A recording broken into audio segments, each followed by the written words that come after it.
हिंदी विभाग द्वारा किया गया है। आज का जो प्रोग्राम है उसके लिए मैं हिंदी विभाग को बहुत बहुत धन्यवाद देना चाहते हैं, क्योंकि कुछ डिफरेंट इन्होंने आज ऑर्गेनाइज किया है पिछले साल के कंपेयर में। साथ ही में जजेज को भी मेरी तरफ से नमस्ते है।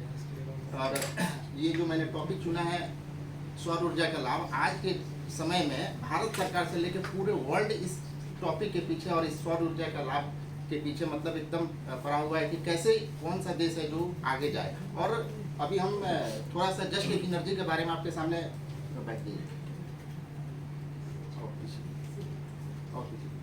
हाँ, एनर्जी के बारे में जस्ट हम आपके सामने एक इसको जस्ट एक्सप्लेन करना चाहता हूँ कि एनर्जी जो है वो दो प्रकार का है। एक तो परंपरागत है, गैर परंपरागत। परंपरागत के बारे में हम सभी लोग जानते हैं और बहुत दिन से हम यूज करते आ रहे हैं। जैसे आप पेट्रोल यूज कर रहे हैं, घर में गैस सिलेंडर में गैस यूज हो रहा है और भी बहुत सारा चीज यूज हो रहा है। गैर परंपरागत की तरफ ज्यादा फोकस है, गवर्नमेंट का भी फोकस है और अदर कंट्री में देखें या ग्लोबल तौर पर भी देखिए तो गैर परंपरागत की ओर ज्यादा लोगों का झुकाव किया जा रहा है। तो गैर परंपरागत में देखिएगा तो अभी सौर ऊर्जा है, जियोथर्मल है, विंड है और टाइडल वगैरह है। तो इसके क्षेत्र में अब हम लकी हैं, हमारा देश मतलब लकी है कि हम जिस जोन में हैं उसमें सौर ऊर्जा की काफी प्रचुरता है। तो नेक्स्ट स्लाइड आप लेके आइए। ये हम जस्ट एक वर्ल्ड के मैप आपके सामने लेके आए हैं। इसमें देखिए कि जब ये जो इक्वेटर लाइन है यहाँ पर सूर्य की रोशनी जो डायरेक्ट पड़ती है और हमारा जो ट्रॉपिक ऑफ 30 डिग्री पर नॉर्थ में देखिएगा तो यहाँ से आपके जो लाइन गुजर रहा है यहाँ पर सूरज की रोशनी पर्याप्त मात्रा में है। अगर हमसे भी डेवलप्ड देश में देखिएगा तो स्वीडन, फिनलैंड, आइसलैंड वगैरह, ग्रीनलैंड, ये सब में देखिएगा तो यहाँ सूरज की रोशनी नहीं है, तो वो इस क्षेत्र में आगे नहीं जा सकता है। लेकिन इंडिया इसमें आगे जा सकता है और ऐसा अनुमान है कि जितना जनरेशन अगर आज के डेट में सौर ऊर्जा में हो रहा है, इससे आने वाला समय में 100 टाइम्स और अवेलेबिलिटी है, लेकिन हम लोग मात्र उसके 1/10 में ही अभी तक है। तो ये अगर जोग्राफिकल लोकेशन देखिएगा तो इंडिया को ये चीज अपॉर्चुनिटी गॉड के द्वारा मिला हुआ है कि इस क्षेत्र में हम आगे जा सकते हैं। अगर पूरे वर्ल्ड में देखिएगा तो सौर ऊर्जा सबसे ज्यादा जनरेशन वर्ल्ड लेवल में नहीं है, ये तीसरा लेवल में है। विंड ज्यादा है, हाइड्रो ज्यादा है, लेकिन सौर में अभी भी पूरे वर्ल्ड 1 नंबर पर नहीं है। और हम भी पूरे वर्ल्ड में सौर ऊर्जा में फर्स्ट नंबर पर नहीं है, अभी भी हम 5वां नंबर पे हैं। लेकिन जोग्राफिकल लोकेशन हमको 1 नंबर जाने के लिए प्रेरित कर रहा है। अभी भी देखिएगा तो चाइना 1 नंबर पे है, सेकंड नंबर पर यूएसए है, जर्मनी है, जापान है, देन इंडिया आता है। तो क्यों ना हम 1 नंबर पर जाएं, क्योंकि लोकेशन तो हमको पूर्ण रूप से दे रहा है। और आप देखिएगा तो आज भी 60% जो एनर्जी जनरेट हो रहा है वो कोयला से हो रहा है और अभी अब 10 to 12% मात्र सौर पे हो रहा है, जबकि डिमांड हमारा एनर्जी का कंजप्शन बहुत ज्यादा आगे जा रहा है। इस प्रकार से देखिएगा तो जोग्राफिकल लोकेशन होने के नाते हमको इसमें और आगे जाना चाहिए। नेक्स्ट, सौर ऊर्जा क्या है? सामान्य भाषा में सौर ऊर्जा का तात्पर्य है सौर से मिलने वाली ऊर्जा। सूर्य की जो किरणें हैं वो एक बिंदु पे हम अगर एकत्रित करते हैं और उससे जो ऊर्जा प्राप्त होती है उसे हम सौर ऊर्जा कहते हैं।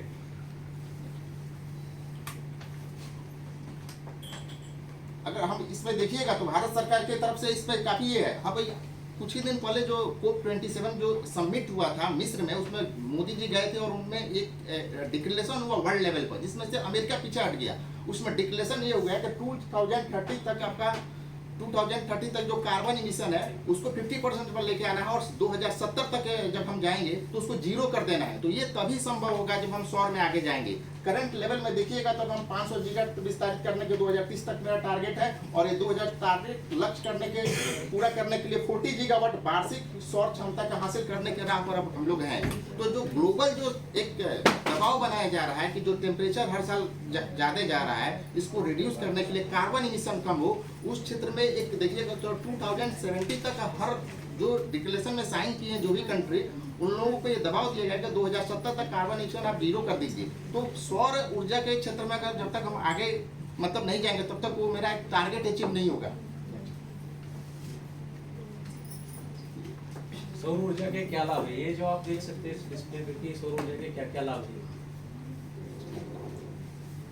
सौर ऊर्जा के क्या लाभ है? हरित हाइड्रोजन, सोलर पार्क, सौर ऊर्जा के से कृषि फ्लोटिंग सोलर पावर प्लांट और सुदूर क्षेत्र। इसमें हम एक एक करके एक्सप्लेन कर रहे हैं कि सौर ऊर्जा के क्या क्या लाभ है। अभी ग्रीन हाइड्रोजन के बारे में आप सभी ने सुना होगा। ग्रीन हाइड्रोजन पर अभी नितिन गडकरी जो हमारे जो परिवहन मंत्री है उनका काफी ज्यादा फोकस है। तो ग्रीन हाइड्रोजन तो बहुत तरीके से हम ये कर सकते हैं। जो नेचुरल गैस आता है उससे भी हम निकाल सकते हैं, कोयला से भी निकाल सकते हैं। लेकिन ग्रीन हाइड्रोजन का मतलब है कि जब इलेक्ट्रोलाइसिस प्रोसेस से जो हम वाटर से जब हम ग्रीन हाइड्रोजन का इस्तेमाल करेंगे उसमें जो इलेक्ट्रिसिटी यूज होगा वो नॉन कन्वेंशनल से बनाया हुआ होना चाहिए, यानी सोलर से लगभग होना चाहिए।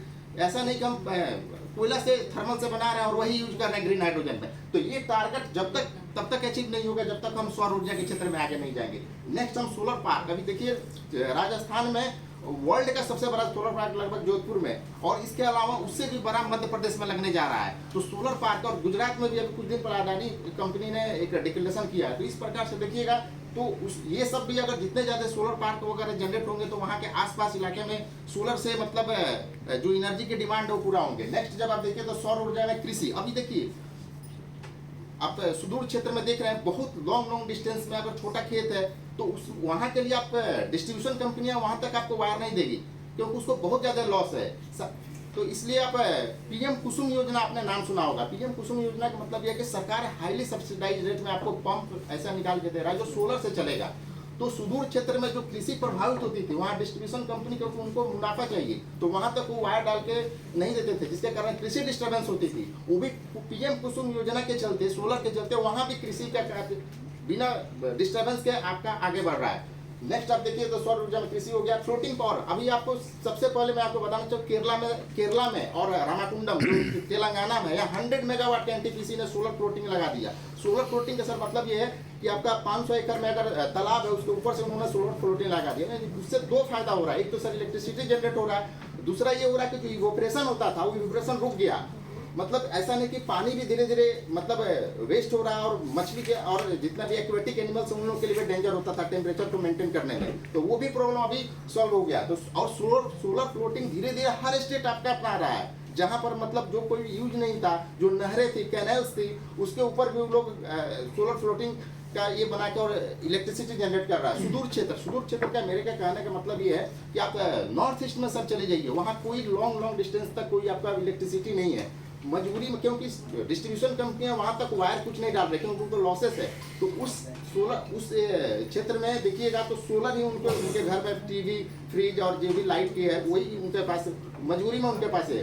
नेक्स्ट जो स्लाइड में मैं आपको बताना चाहता हूँ, अभी चंद्रयान लॉन्च हुआ, इसके बाद आदित्य L1 भी आपको लॉन्च किया गया। ये इसका लाइफ डिसाइड हुआ 15 दिन। इसका मजबूरी ये है कि 15 दिन ही सूर्य की रोशनी उनके पास मिला, यानी जितने भी डिवाइस उसमें थे उससे उतने ही दिन तक फंक्शनल हुए जितना दिन तक उनको सूर्य का प्रकाश मिला। जिस दिन सूर्य का प्रकाश उनका मिलना बंद 15 उसी दिन से वो डेड, क्योंकि जैसे ही सूर्य का प्रकाश वहाँ कम हो गया -108 डिग्री टेम्परेचर चंद्रमा में चला जाएगा, उनको टोटल डिवाइस लैप्स हो जाएगा। यानी जो भी इंफॉर्मेशन उनको कलेक्ट करना था वो 15 दिन ही था। 15 दिन इसीलिए था क्योंकि सूर्य के प्रकाश उनको सिर्फ 15 दिन ही मिला। तो इस तरीके से आप देख रहे हैं कि उसका एडवांटेज मतलब कितना ज्यादा इसका मतलब सूर्य मतलब कितना ज्यादा ये।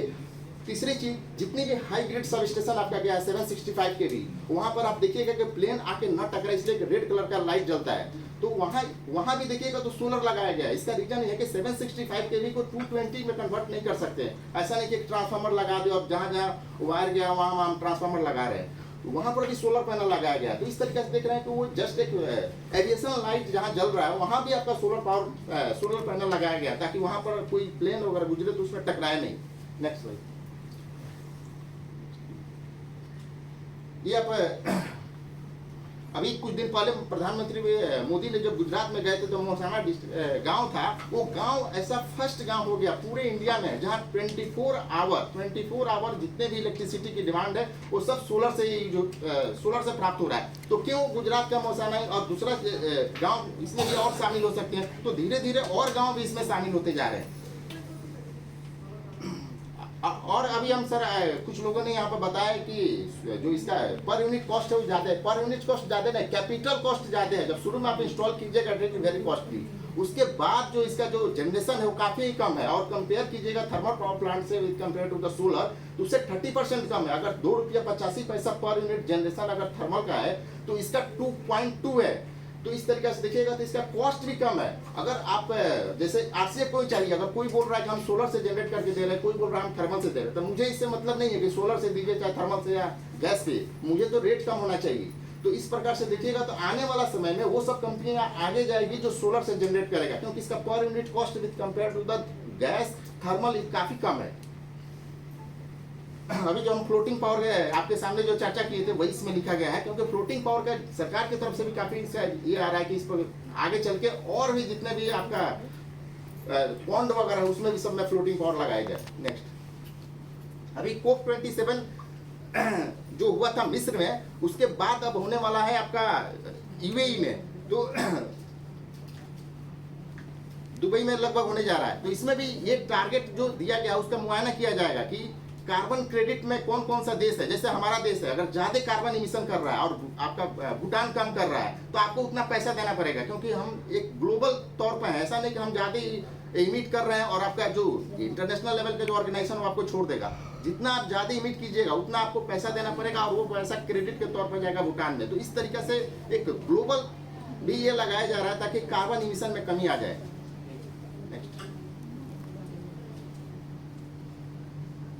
और ये उसी में ये टारगेट दिया गया था कोप 27 में कि आपको 2050 तक 2030 तक 50% कम करना है और 2070 तक जाते जाते इस पर कार्बन इमिशन 0 करना है।